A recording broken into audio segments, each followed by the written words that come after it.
Good evening students. तो अपना Hindi medium के लिए नेक्स्ट वीडियो है और इस वीडियो का जो अपना नेक्स्ट टॉपिक है वो अपना है क्वालिटेटिव प्रॉपर्टीज, अनुषंगिक गुणधर्म। तो बिलियन चैप्टर से ये जो आपकी क्वालिटेटिव प्रॉपर्टीज है ना, ये चार हैं। इन चार में से 100% आपका एक बड़ा क्वेश्चन आता है बोर्ड में, ठीक है। तो ऐसी प्रॉपर्टीज जो कि ब्लैक की क्वांटिटी या नंबर ऑफ आयंस पर डिपेंड करती हैं, न कि ब्लैक की नेचर पर, उन्हें बोलते हैं हम अनुषंगिक गुणधर्म। इसका मतलब ये है, जैसे अपने पास यहाँ पे एक बर्तन ये है, इसमें आपने ग्लूकोज डिजोल्व कर दिया। एक बर्तन आपके पास ये है, यहाँ पे आपने यूरिया डिजोल्व कर दिया, ठीक है। तो इन दोनों की नेचर क्या है, इस पे ये प्रॉपर्टी डिपेंड नहीं कर रही है। आपने कितना ग्लूकोज या कितना यूरिया डिजोल्व किया है, इस बात पे ये प्रॉपर्टी आपकी डिपेंड करती हैं। तो इनका नाम होता है आपका अनुषंगिक गुणधर्म। तो इसमें लिखा हुआ है विलयन के वे गुणधर्म जो विलय की मात्रा या कणों की संख्या पर निर्भर करते हैं, विलय की प्रकृति पर नहीं, अनुषंगिक गुणधर्म कहलाते हैं, ठीक है। ये आपके चार प्रकार के होते हैं। पहला अपने पास है वाष्प दाब में आपेक्षिक अवनमन, दूसरा है क्वथनांक में उन्नयन, तीसरा है हिमांक में अवनमन और चौथा है परासरण दाब, ठीक है। तो अपने को एक लेक्चर में बस एक को पढ़ना है, ठीक है। उसके बाद चैप्टर खत्म हो जाएगा, ठीक है। तो पहली अपनी हेडिंग है वाष्प दाब में आपेक्षिक अवनमन। तो इसका कुछ पार्ट तो हम पहले पढ़ चुके हैं, ठीक है। एक बार वापस वही पढ़ना अपने को, ठीक है। आपने क्या किया, एक अवाष्पशील विलय को लिया। ये क्या होते हैं, ऐसे विलय जो विलायक में घुल तो जाते हैं लेकिन उनकी आपकी वाष्प दाब नहीं बनती है, उन्हें बोलते हैं अवाष्पशील विलय। जैसे ग्लूकोज है, यूरिया है, फ्रुक्टोज है, सुक्रोज है, ये क्या होते हैं, पानी में घुल तो जाते हैं लेकिन इनकी कभी भी वाष्प नहीं बनती है, तो इन्हें बोलते हैं अवाष्पशील विलय, ठीक है। तो आपने क्या किया, विलायक में एक अवाष्पशील विलय लिया, उसको आपने डिजोल्व कर दिया। तो जो विलयन बना है ना, उसका वाष्प दाब क्या होगा, शुद्ध विलायक से क्या होगा, आपका कम हो जाएगा। तो वाष्प दाब में जो आपकी कमी आ रही है ना, उस कमी का नाम क्या होगा, आपका वाष्प दाब में अपेक्षिक अवनमन, ठीक है। RLBP हमने पहले पढ़ा था, ठीक है। तो ये लिखा हुआ है जब एक अवाष्पशील विलय को विलायक में घोला जाता है तो विलयन का वाष्प दाब शुद्ध विलायक से कम हो जाता है। वाष्प दाब में इस कमी को ही वाष्प दाब में आपेक्षिक अवनमन कहा जाता है। जैसे पहले अपने पास ये जल विलायक है, इसका वाष्प दाब माना कि अपने पास 100 mm ऑफ मरकरी गिवन है, ठीक है। फिर आपने क्या किया, इस विलायक में आपने ग्लूकोज को डिजोल्व कर दिया। तो ग्लूकोज क्या है, अवाष्पशील विलय है, तो इसका वाष्प दाब क्या होगा, आपका कम हो जाएगा। जैसे हमने मान लिया 90 है, तो कमी कितनी की आई है, 100 माइनस 90 बराबर कितना है, 10। तो ये क्या हुआ, आपका जो कमी आ रही है ना, किसकी, 10 नंबर की जो कमी आ रही है, ये होता है आपका वाष्प दाब में आपेक्षिक अवनमन। तो सिंपल बोलना है, जब एक अवाष्पशील विलय को विलायक में घोला जाता है तो विलयन का वाष्प दाब शुद्ध विलायक से कम हो जाता है। इस विलयन के वाष्प दाब में जो कमी हो रही है, इसका नाम होता है आपका वाष्प दाब में आपेक्षिक अवनमन। अब राउल्ट का नियम क्या बोलता है, वाष्प दाब में आपेक्षिक अवनमन विलय की मोल भिन्न के बराबर होता है। तो PA0 minus PS upon PA0 बराबर क्या हुआ, XB क्या है, अवाष्पशील विलय की मोल भिन्न, PA0 क्या है, शुद्ध विलायक का वाष्प दाब, PS क्या है, विलयन का वाष्प दाब, ठीक है। एक्स मोल भिन्न कैसे निकालते हैं, खुद के मोल अपॉन टोटल मोल।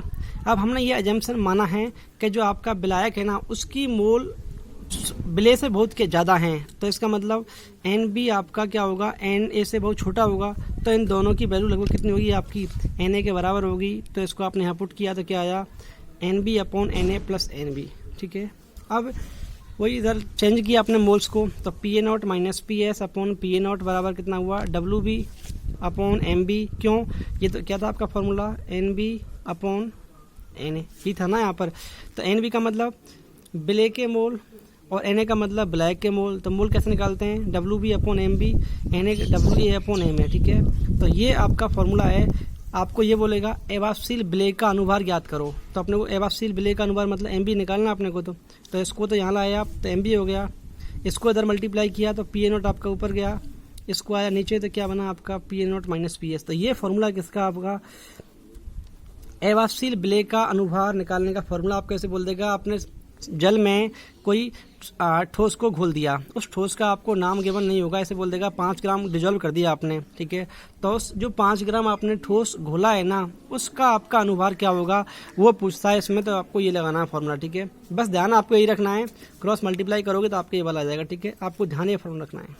अब इस पर एक न्यूमेरिकल देखो, एक जैसे अपने पास ये बोला है किसी ताप पर बेंजीन का वाष्प दाब 0.850 बार है। आपने क्या किया, इसमें 0.5 ग्राम अवाष्पशील विलेय, देखो इसका नाम दिया नहीं है, इसको आपने इसमें घोल दिया, किसमें, बेंजीन में घोला है, जिसका आपका मास कितना है 39 ग्राम के बने, तो बिलियन का वाष्प दाब इतना हो जाता है। तो मेरे क्या बताओ, देखो पहले तो आपका बेंजीन विलायक है, इसका वाष्प दाब क्या होगा, ज़्यादा होगा। अब आपने क्या अवाष्पशील घोला है ना, तो क्या होगा, बिलियन के वाष्प दाब में कमी आएगी, तो देखो आपको कम दे रखा है, ये जो कमी है यही क्या होती है आपकी वाष्प दाब में आपेक्षिक अवनमन होता है। तो विलेय का मोलर द्रव्यमान पूछा आपसे, जबकि बेंजीन का अनुभार कितना आपका 78 ग्राम पर मोल दिए। तो सबसे पहले PA0 शुद्ध विलायक का वाष्प दाब, शुद्ध विलायक क्या है, बेंजीन कितना है 0.850, ये रख दिया आपने यहाँ पे। बिलियन का वाष्प दाब कितना आपका 0.85, ये लिख दिया आपने, देखो बोला हुआ है बिलियन का वाष्प दाब ये रहा। फिर विलेय का भार कितना है, किसको घोला आपने इसमें, अवाष्पशील विलेय कितना है 0.5 ग्राम, तो यहाँ रखा आपने 5, ये 0.5 ग्राम है यहाँ पर, ठीक है, ठीक है। उसके बाद विलायक का कितना भार लिया आपने इसमें, देखो विलायक कितना है 39 ग्राम, तो ये हुआ आपका 39 ग्राम। विलेय का अनुभार आपसे पूछा है, विलायक का अनुभार कितना गिवन आपको देखो दे रखा है WMA, ठीक है। फॉर्मूला क्या अपने पास, MB बराबर WB/WA, ये लगाया फॉर्मूला आपने, ठीक है, ऊपर वाला। WB की वैल्यू कितनी है 0.5, ये रखिए आपने यहाँ पे 0.5, WA कितना है 39, MA कितना है 78, PA0 शुद्ध विलायक का वाष्प दाब, और विलायक यहाँ पे क्या है आपकी बेंजीन, और ये कितना गिवन है आपका 0.850 जो पहले दे रखा आपका, ठीक है। नीचे क्या है अपने पास PA0 0.50, PS कितना है बिलियन का, ठीक है। इसको सॉल्व करेंगे कितना आएगा आपका, MB बराबर 170 ग्राम पर मोल, ठीक है। ये वो विलेय है जिसको आपने बेंजीन में घोला था, ठीक है। तो ऐसे कुछ न्यूमेरिकल आते हैं, ठीक है, ये आपको ध्यान रखना है। तो ये कोलिगेटिव प्रॉपर्टी की पहली हेडिंग थी, वाष्प दाब में आपेक्षिक अवनमन, ठीक है। मैं आपको एक बार इसको वापस रिपीट कर देता हूँ। तो आपसे बोलेगा अनुसंख्य गुणधर्म क्या होते हैं, तो विलयन के वे गुणधर्म जो विलेय की क्वांटिटी, विलेय की मात्रा या कणों की संख्या पर निर्भर करते हैं, विलेय की प्रकृति पर नहीं, अनुसंख्य गुणधर्म कहलाते हैं। 4 प्रकार के होते हैं, वाष्प दाब में आपेक्षिक अवनमन, क्वथनांक में उन्नयन, हिमांक में अवनमन, और चौथा कौन सा है, परासरण दाब, ठीक है। पहला अपने पास क्या है हेडिंग में, वाष्प दाब में आपेक्षिक अवनमन। तो आपको क्या बोलना है इसमें, जब एक अवाष्पशील विलेय को विलायक में घोला जाता है तो विलयन का वाष्प दाब शुद्ध विलायक से क्या हो जाता है, कम हो जाता है। तो ये जो विलायक से दाब में कमी आ रही है, इसी का नाम क्या होगा आपका, वाष्प दाब में आपेक्षिक अवनमन। फिर हमने ये ड्राइव कर लिया है फॉर्मूला पहले ही राउल्ट के नियम में, इसको सॉल्व किया तो यहाँ से कितना है आपका ये फॉर्मूला आता है, ठीक है। एक बार जो टर्म है मैं आपको वापस बोल देता हूँ, PA0 नॉट जहाँ कहीं पर भी है ना, इसका मतलब होगा आपका शुद्ध अवस्था होगी। A का मतलब विलायक होता है और B का मतलब क्या होता है, विलेय होता है। तो PA0 किसका हुआ, शुद्ध विलायक का वाष्प दाब। PS क्या होगा, विलयन का वाष्प दाब। WB क्या होगा, विलेय का भार जिसको आप डिजोल्व कर रहे हो, और यहाँ पे विलेय क्या आपका अवाष्पशील विलेय है। अवाष्पशील का मतलब होता है ऐसे विलेय जो विलायक में घुल तो जाते हैं लेकिन उनकी वेपर वाष्प नहीं बनती है, उन्हें बोलते हैं अवाष्पशील विलेय, जैसे ग्लूकोज, यूरिया, सुक्रोज, ठीक है, इस टाइप के हैं। WA विलायक का भार और MA क्या है, विलायक का अनुभार, ठीक है। आपको इस वाली पहली हेडिंग में ये बोलेगा अवाष्पशील विलेय का अनुभार ज्ञात करो, जो आपको अज्ञात होगा। ग्लूकोज बोले तो ठीक है, नहीं तो आपको है ना अज्ञात बोलेगा, और ठीक है। तो ये अपने को यहाँ से MB पूछेगा, ठीक है। Thank you.